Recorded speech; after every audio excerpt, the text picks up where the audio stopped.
bill has been sponsored by Senator Captain Ali Ibrahim Roba, the chairperson of the Senate Standing Committee on Finance and Budget. The bill was published by the Senate on 6th of February and read a first time in the Senate on 4th of March this year, and passed by the Senate with amendments on the 1st of April 2025, and subsequently passed by the National Assembly without amendments on 24th of April 2025, setting the stage again for Your Excellency's assent in accordance with Article 115 of the Constitution.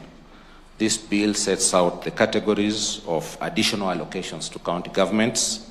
It provides that additional allocations constitute funds agreed upon by the Senate and the National Assembly during the consideration of the budget policy statement, to comprise of additional allocations from the national government and development partners required for the performance of transferred functions to county governments from the national government pursuant to Article 187 of the Constitution. Also, additional allocations provided to county governments from the national government's share of revenue, either conditionally or unconditionally, pursuant to Article 202(2) of the Constitution, and additional allocations from loans and grants provided by development partners. Your Excellency, the bill stipulates that the National Treasury shall facilitate any agreement between a county government and a development partner, and requires the National Treasury to table the agreements in Parliament before inclusion in the budget policy statement. Your Excellency, the bill provides for additional allocations to county governments for the financial year 2024-2025, so it's a little belated. These additional allocations to county governments are financed either from proceeds of loans and grants from development partners, proceeds of court fines, or the national government's share pursuant to Article 202 of the Constitution. In this respect, Your Excellency, the bill makes available to counties an additional conditional allocation of 8.4 billion from the national government's share, and an additional unconditional allocation of 116 million from proceeds of court fines, and an additional allocation of 42 billion from development partners for the financial year 2024-2025. Upon enactment, the Treasury will be required to transfer these funds to the county governments, Your Excellency. Thank you.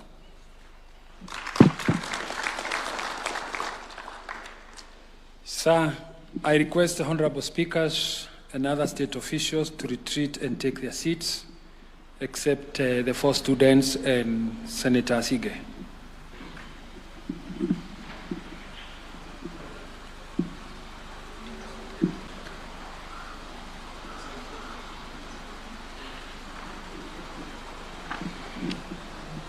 Your Excellency, allow me now to invite you to affix the public seal of the Republic of Kenya to the two statutes, entering them into the roll of the laws of the Republic of Kenya on this 8th day of May 2025. In doing this, you will be flagged by the students, the sponsor of the bill, Senator Crystal Asige, plus the other members with her. This affixing of the seal is in accordance with Article 135 of the Constitution, which mandates all presidential actions to be under the hand and seal of the President.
do it one more time.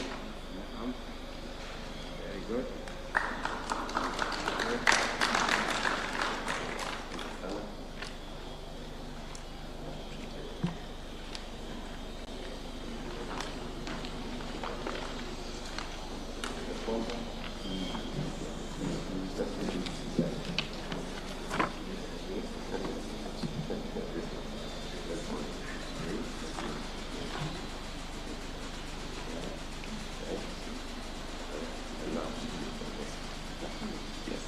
Yes.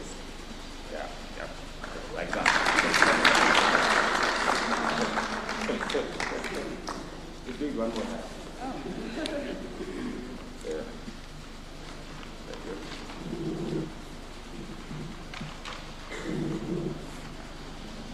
Then I want to say thank you very much for doing this for the beginning. Take that. Yeah. Very good. Yes. Very good.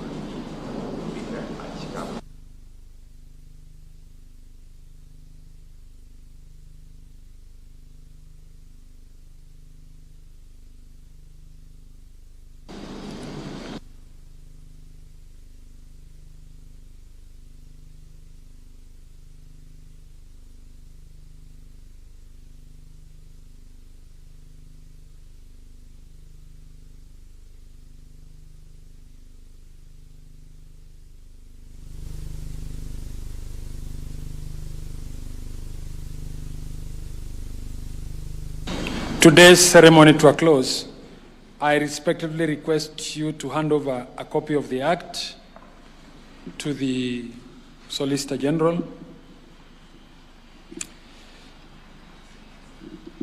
If it pleases you, sir, you may also present copies of the bill to Solicitor General for publication, the Cabinet Secretary for Social Protection,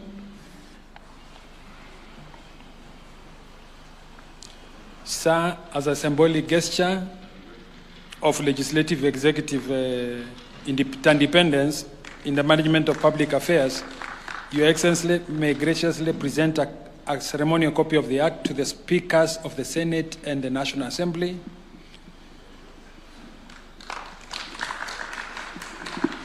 Present members of Parliament that are present, and all other esteemed state officials and honored guests in attendance.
Your Excellency will unveil and display a ceremonial open copy of the Act, while other members present an encased closed copy.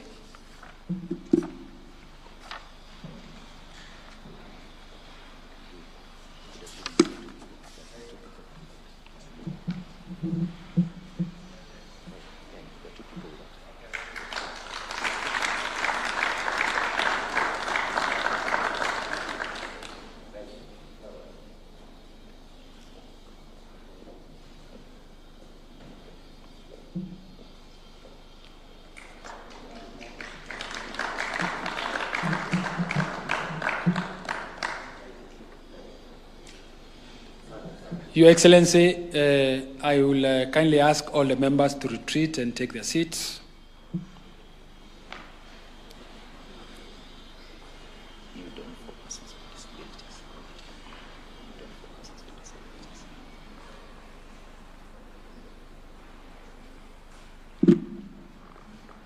Your Excellency, sir.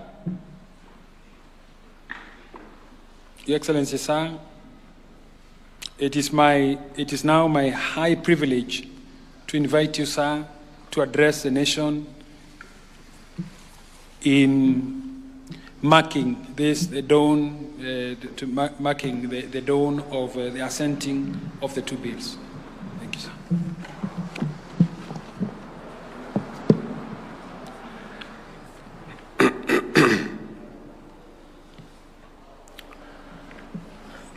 Distinguished ladies and gentlemen, it has been my singular honor and duty this morning to sign into law the Persons Living with Disability Bill 2025, a progressive piece of legislation that reaffirms the dignity and rights of all people living with disabilities in Kenya.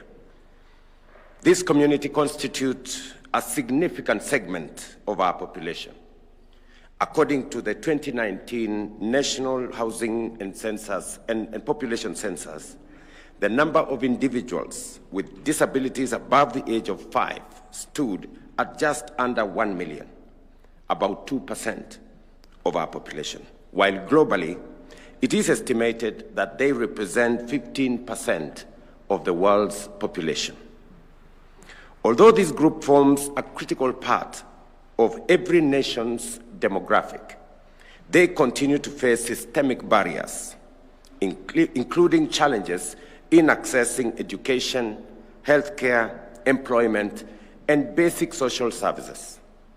Some of these hurdles are rooted in structural, social, political, and cultural systems.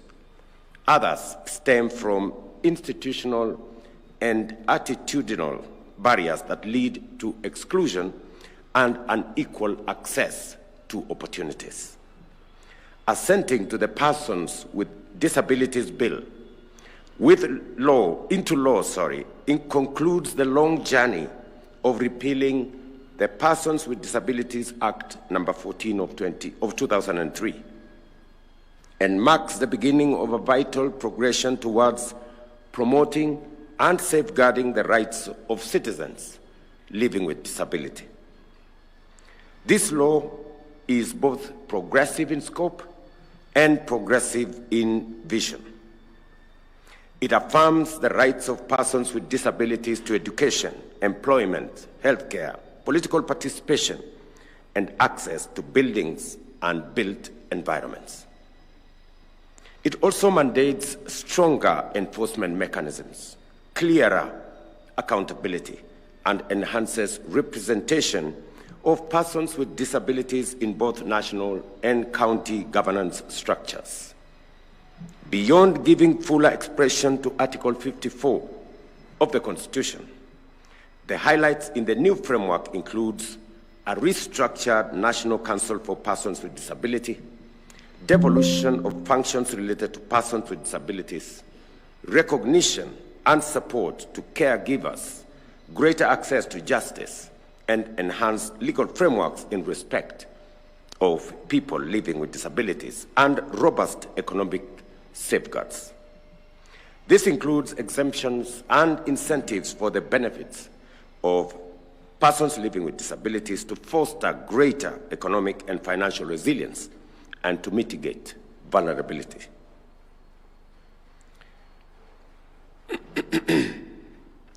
Additionally, the law fortifies the legal framework protecting the rights of persons with disabilities by offering clearer definitions, strengthening protections against discrimination, and mandating the implementation of affirmative action measures across various sectors. With the signing of this law, ladies and gentlemen, the real work now begins. Its full promise cannot be realized by the National Council for Persons Living with Disabilities or the Ministry of Labor and Social Protection alone.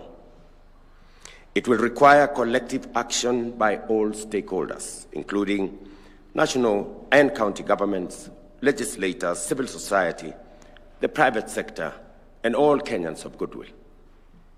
I assure you that the government of Kenya is fully committed to translating the provisions of this law into tangible improvements in the lives and welfare of persons living with disability.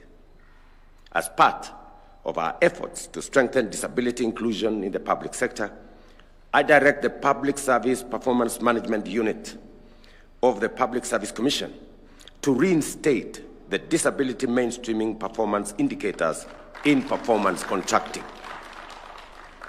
This indicator is crucial for evaluating and holding institutions accountable for their inclusivity, making disability mainstreaming a measurable and essential component of institutional performance. Finally, let me express my gratitude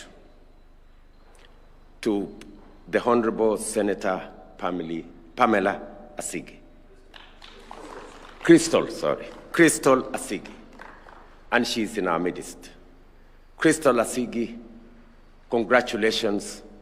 You have done the best for the people living with disability in Kenya, for the people of Kenya, and for humanity. Let us give her a round of applause. Again, Crystal Asigi, to you and to the many who have made significant contribution to the finalization of this bill, including members of parliament in both chambers, and the organizations and individuals who tirelessly championed this cause. My very best wishes, and again, congratulations, and thank you very much for the efforts, for the commitment you have demonstrated, for the sacrifices you have made, for the many long hours you have put into developing this bill, and for the consensus you have forged to be able to find common ground from all sectors to facilitate the passage of this bill. And I proudly signed it today into law, knowing very well that many Kenyans of goodwill have the blessing of this bill. You have made history. I also extend my appreciation to Kenyans with disability who have waited patiently for this moment. Your relentless advocacy has borne fruit, and today you can rightfully savor the rewards of your efforts.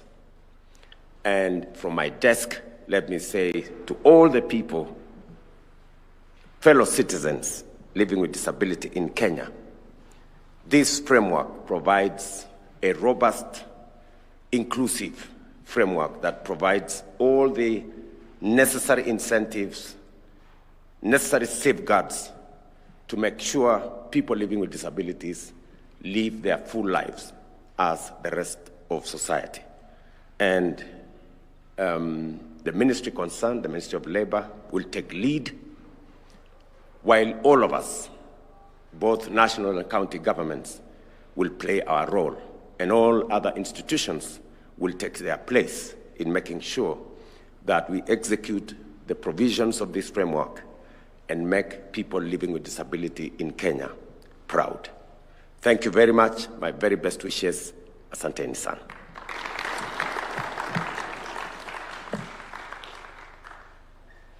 I think we are good.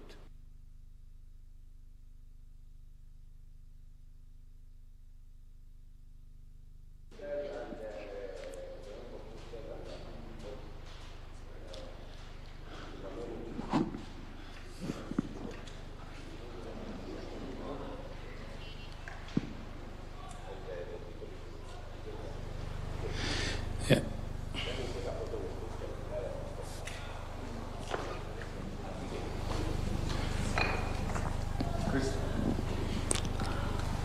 Yeah. I think the rest can sit down.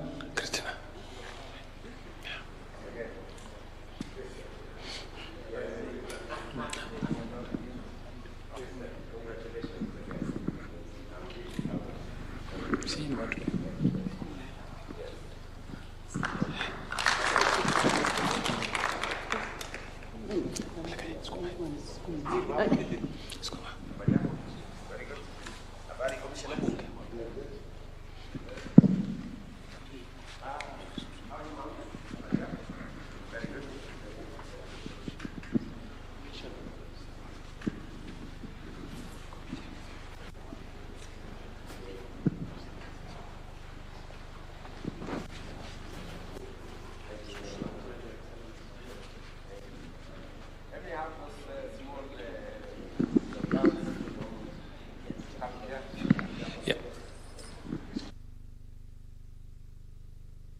Thank you, Your Excellency. And that now brings us to the end of this particular session. Thank you.